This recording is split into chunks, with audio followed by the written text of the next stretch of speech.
কল্পনা করুন আপনি হাজার হাজার বছর আগের এক পৃথিবীতে দাঁড়িয়ে আছেন, এমন এক সময় যখন আইন ছিল কঠোর আর শাস্তি শুধু অপরাধীর জন্য নয়, সমাজের অন্যদের জন্য ছিল এক ভয়ঙ্কর সতর্কবার্তা। ইতিহাসে এমন অনেক মৃত্যুদণ্ডের পদ্ধতির উল্লেখ পাওয়া যায় যেগুলো আজ অবিশ্বাস্য মনে হলেও বিভিন্ন সভ্যতায় সেগুলোর কথা লেখা আছে। তবে ইতিহাসবিদদের মধ্যে কিছু ঘটনার সত্যতা নিয়ে মতভেদও রয়েছে। তাই আজকের ভিডিওতে আমরা ইতিহাসে বর্ণিত এসব পদ্ধতি নিয়ে আলোচনা করব, কোনটি নিশ্চিতভাবে নথিভুক্ত, কোনটি বিতর্কিত, আর কেন এগুলো মানুষের কল্পনায় এত গভীর ছাপ ফেলেছে। আজকের ভিডিওতে আমরা জানবো ইতিহাসের অন্যতম কুখ্যাত একটি পদ্ধতি ব্রোঞ্জ বুল সম্পর্কে। খ্রিস্টপূর্ব ষষ্ঠ শতকের দিকে প্রাচীন সিসিলির একটি গল্প বহু শতাব্দী ধরে মানুষের আগ্রহের কেন্দ্র হয়ে আছে। সেই গল্পের কেন্দ্রে রয়েছে একটি ধাতব ষাঁড়ের মূর্তি যাকে বলা হয় ব্রোঞ্জ বুল। কিংবদন্তি অনুযায়ী একজন কারিগর এই ফাঁপা ব্রোঞ্জের মূর্তিটি তৈরি করেছিলেন। উদ্দেশ্য ছিল এটিকে একটি বিশেষ ধরনের মৃত্যুদণ্ডের যন্ত্র হিসেবে ব্যবহার করা। বলা হয় মূর্তিটির ভেতরে একজন মানুষকে আটকে রাখা হতো এবং নিচে আগুন জ্বালানো হতো। ষাঁড়টির মুখ এমনভাবে নকশা করা হয়েছিল যে ভেতরের শব্দ বাইরে অদ্ভুত গর্জনের মতো শোনা যেত। তবে এখানে একটি গুরুত্বপূর্ণ বিষয় রয়েছে। অনেক ইতিহাসবিদ মনে করেন এই কাহিনী প্রাচীন লেখকদের বর্ণনার উপর নির্ভরশীল, কিন্তু এর প্রত্নতাত্ত্বিক প্রমাণ খুবই সীমিত। তাই ব্রোঞ্জ বুলের গল্প ইতিহাসের অংশ হলেও এর প্রতিটি বিবরণ শতভাগ নিশ্চিত নয়। ব্রোঞ্জ বুলের সঙ্গে জড়িয়ে আছে আরেকটি বিখ্যাত কিংবদন্তি।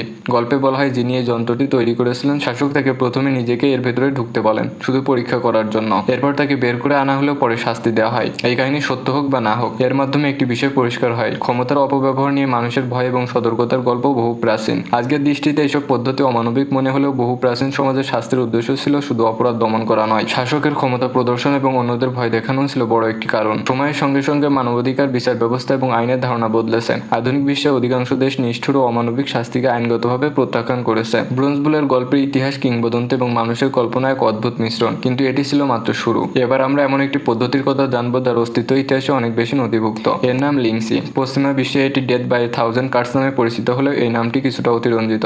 বাস্তবে শাস্তির ধরন ও সময়কাল, অপরাধের ধরন ও অঞ্চলের উপর নির্ভর করে ভিন্ন ছিল। লিংসি কয়েক শতাব্দী ধরে চীনের বিভিন্ন রাজবংশের সময় ব্যবহৃত হয়েছে বলে ঐতিহাসিক নথিতে উল্লেখ আছে। সাধারণত রাষ্ট্রদ্রোহ, গুরুতর হত্যাকাণ্ড বা অত্যন্ত বড় অপরাধের ক্ষেত্রে এই শাস্তির কথা বলা হয়। তৎকালীন সমাজে কিছু মৃত্যুদণ্ডই নয়, অপরাধীর প্রতি সামাজিক নিন্দা প্রকাশও এর একটি উদ্দেশ্য ছিল। পশ্চিমা ভ্রমণ কাহিনী ও লেখকদের বর্ণনায় লিংসি নিয়ে বহু নাটকীয় বিবরণ পাওয়া যায়। তবে আধুনিক ইতিহাসবিদরা সতর্ক করেন যে এসব বর্ণনার কিছু অংশ অতিরঞ্জিত বা সাংস্কৃতিক পক্ষপাতের প্রভাবও লেখা হতে পারে। তাই ইতিহাস পড়ার সময় কেবল গল্প নয়, উৎসের বিশ্বাসযোগ্যতা বিবেচনা করা জরুরি। অনেকে মনে করেন হাজারটি কাট শব্দবন্ধটি আক্ষরিক অর্থে হাজারবার আঘাত করার কথা বোঝায়, কিন্তু অধিকাংশ গবেষকের মতে এটি একটি প্রতীকী নাম। বাস্তবে সব ক্ষেত্রে এমন নির্দিষ্ট সংখ্যা অনুসরণ করা হতো না। এই উদাহরণটি দেখায় কিভাবে ইতিহাসের একটি ঘটনা সময়ের সঙ্গে সঙ্গে কিংবদন্তিতে রূপ নিতে পারে। 20 শতকের শুরুতে চীনের বিচার ব্যবস্থা বড় পরিবর্তন আসে। শেষ পর্যন্ত 1905 সালে লিংসি আনুষ্ঠানিকভাবে বিলুপ্ত করা হয়। এর মাধ্যমে একটি গুরুত্বপূর্ণ পরিবর্তনের সূচনা হয়। রাষ্ট্রের শাস্তি ব্যবস্থা ধীরে ধীরে মানবিকতার ধারণা আরো গুরুত্ব পেতে শুরু করে। লিংসির ইতিহাস আমাদের মনে করিয়ে দেয় যে বিচার ব্যবস্থা স্থির নয়, সমাজ, আইন এবং নৈতিকতার ধারণা সময়ের সঙ্গে পরিবর্তিত হয়। আজ আন্তর্জাতিক মানবাধিকার নীতিমালায় নিষ্ঠুর, অমানবিক ও অবমাননাকর শাস্তির বিরোধিতা করা হয়। তাই অতীতের এই ঘটনাগুলোকে বর্তমানের জন্য অনুসরণীয় নয়,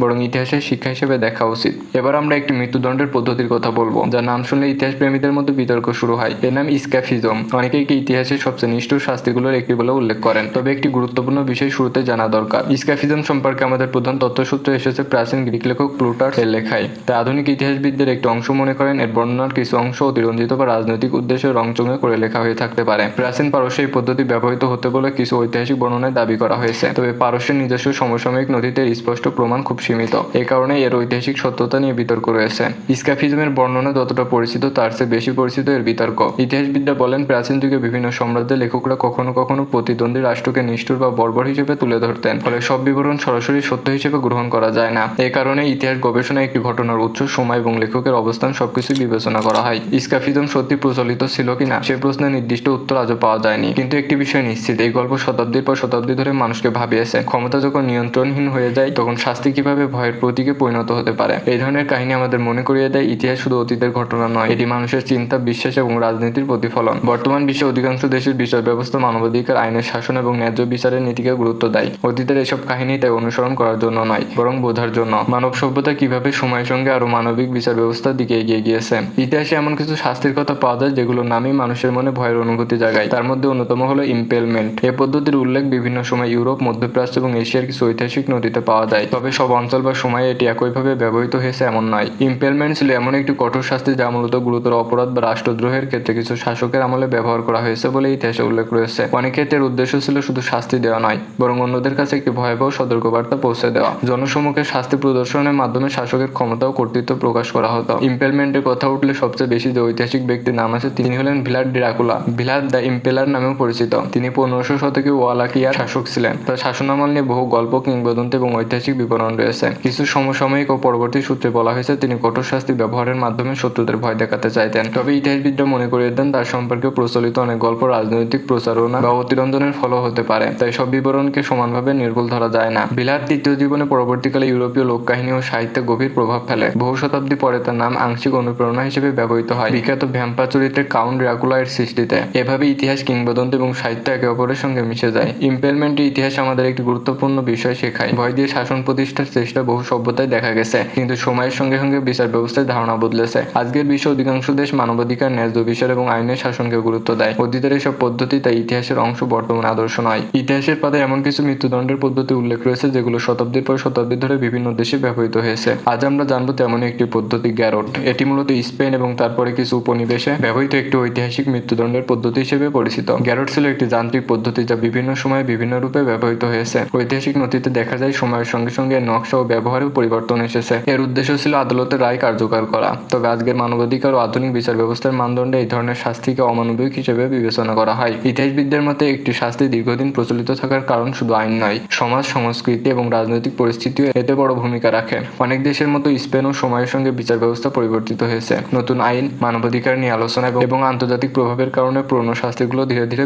বিলুপ্ত হতে থাকে। বিংশ শতাব্দীর দ্বিতীয়ার্ধে গ্যারোটের ব্যবহার কার্যত শেষ হয়ে যায়। এরপর স্পেনে বিচার ব্যবস্থায় আরও সংস্কার আনা হয় এবং মৃত্যুদণ্ড সম্পর্কিত আইনেও পরিবর্তন আসে। আজ গ্যারোট শুধুমাত্র ইতিহাসের বই, জাদুঘর এবং গবেষণার বিষয় হিসেবে পরিচিত। গ্যারোটের ইতিহাস আমাদের একটি গুরুত্বপূর্ণ প্রশ্নের সামনে দাঁড় করায়। একটি সমাজ কিভাবে তার বিচার ব্যবস্থাকে আরও মানবিক করে তোলে? এর উত্তর একদিনে তৈরি হয়নি। শতাব্দীর পর শতাব্দী ধরে দার্শনিক, আইনবিদ, বিচারক এবং সাধারণ মানুষের চিন্তার পরিবর্তনের মধ্য দিয়ে আধুনিক বিচার ব্যবস্থা গড়ে উঠেছে। আজকের এই ভিডিওতে আমরা দেখলাম ইতিহাসের বিভিন্ন সময়ে ব্যবহৃত কিছু বহুল আলোচিত মৃত্যুদণ্ডের পদ্ধতির কথা। এর মধ্যে কিছু ঐতিহাসিকভাবে নথিভুক্ত, আবার কিছু নিয়ে গবেষকদের মধ্যে বিতর্ক রয়েছে। এই গল্পগুলো আমাদের সামনে একটি বড় প্রশ্ন তুলে ধরে, মানুষের বিচার ব্যবস্থা কিভাবে এত বদলে গেল। প্রাচীন ও মধ্যযুগের বহু সমাজের শাস্তি একটি বড় উদ্দেশ্য ছিল ভয় সৃষ্টি করা। শাসকেরা বিশ্বাস করতেন কঠোর শাস্তি দেখলে মানুষ অপরাধ করতে ভয় পাবে। কিন্তু সময়ের সঙ্গে সঙ্গে চিন্তাবিদ, আইনবিদ এবং সমাজবিজ্ঞানীরা প্রশ্ন তুলতে শুরু করেন, শুধু কঠোর শাস্তি কি ন্যায় বিচার নিশ্চিত করতে পারে? 1700 থেকে 1800 শতাব্দীতে ইউরোপ সহ বিশ্বের বিভিন্ন অঞ্চলের আইন শাসন, ব্যক্তি স্বাধীনতা এবং মানবাধিকারের ধারণা আরও শক্তিশালী হতে থাকে। বর্তমানে বিশ্বের অনেক দেশ মৃত্যুদণ্ড বাতিল করেছে, আবার কিছু দেশে এটি এখনো আইনে থাকলেও সাধারণ কঠোর আইন প্রক্রিয়া এবং দীর্ঘ আপিলের পরই কার্যকর হয়। একই সঙ্গে আন্তর্জাতিক মানবাধিকার সংস্থাগুলো নিষ্ঠুর, অমানবিক বা অবমাননাকর শাস্তির বিরোধিতা করে আসছে। অতীতের কঠোর শাস্তিগুলো জানার উদ্দেশ্য এগুলোকে মহিমান্বিত করা নয়,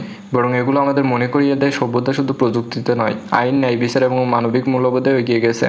ইতিহাসের কঠিন অধ্যায়গুলো বুঝতে পারলে আমরা বর্তমানের মূল্য আরও ভালোভাবে উপলব্ধি করতে পারি। আজকের এই ভিডিওতে আমরা ইতিহাসের নানা আলোচিত বিতর্কিত মৃত্যুদণ্ডের পদ্ধতি সম্পর্কে জানলাম। কোথাও নিশ্চিত ঐতিহাসিক তথ্য ছিল, কোথাও ছিল কিংবদন্তি, আবার কোথাও ছিল গবেষকদের মধ্যে মতভেদ। তবে সব কাহিনীর শিক্ষা একটাই, মানব সভ্যতার সবচেয়ে বড় অগ্রগতি শুধু নতুন প্রযুক্তি নয়, বরং আরও ন্যায়সঙ্গত ও মানবিক বিচার ব্যবস্থা গড়ে তোলা। যদি এই ইতিহাসভিত্তিক ডকুমেন্টারি সিরিজ আপনার ভালো লেগে থাকে তাহলে